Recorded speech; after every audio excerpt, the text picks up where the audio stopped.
Zdravo svima! Danas pravimo još jedan jako zdravi smoothie.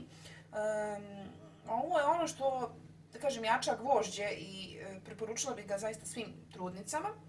S obzirom da sam i sama trudna, pa kombinujem da napravim sebi nešto zdravo, da mogu da popijem, a da je pored toga i prirodno.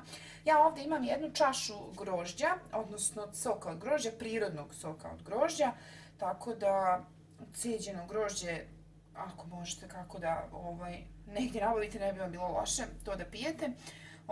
Također imam 2 jabuke, jednu mrkvu i jednu naranđu. Ja ću to sve da stavim u ovaj smoothie i da to umutim, pa možemo da vidimo kako će to da izgleda.